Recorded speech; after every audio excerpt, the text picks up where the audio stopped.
in Gaza after he retired and left, he says, when he saw American colleagues and the IDF killing civilians. The soldier is Lieutenant Colonel Anthony Aguilar, a Special Forces veteran of the U.S. Army's Green Berets. He's in Washington. I spoke to him from a spot just near the Gaza border.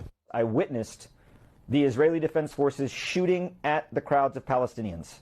I witnessed the Israeli Defense Forces firing a main gun tank round from the Merkava tank into a crowd of people, destroying a car of civilians that were simply driving away from the site. I witnessed mortar rounds being fired at the crowds of people to keep them controlled.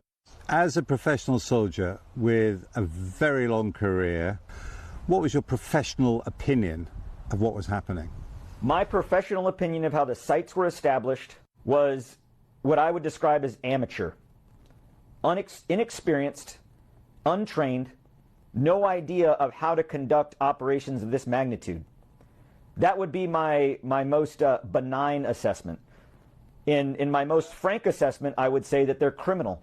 In my entire career, have I never witnessed the level of brutality and use of indiscriminate and unnecessary force against a civilian population, an unarmed, starving population. I've never witnessed that in all of the places I've been deployed to war until I was in Gaza at the hands of the IDF and U.S. contractors. Based on the knowledge you have, do you think that you were a witness then to war crimes? I think you're saying that very emphatically. Without question, I witnessed war crimes. I witnessed war crimes being held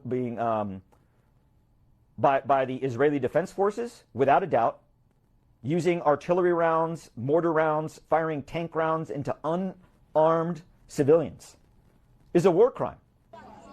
People can resist hunger for a long time, but in the end their strength ebbs away and deaths can rise exponentially, and that is what seems to be happening now in Gaza.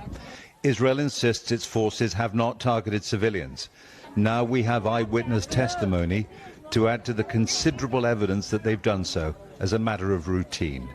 Jeremy Bowen, BBC News, Jerusalem.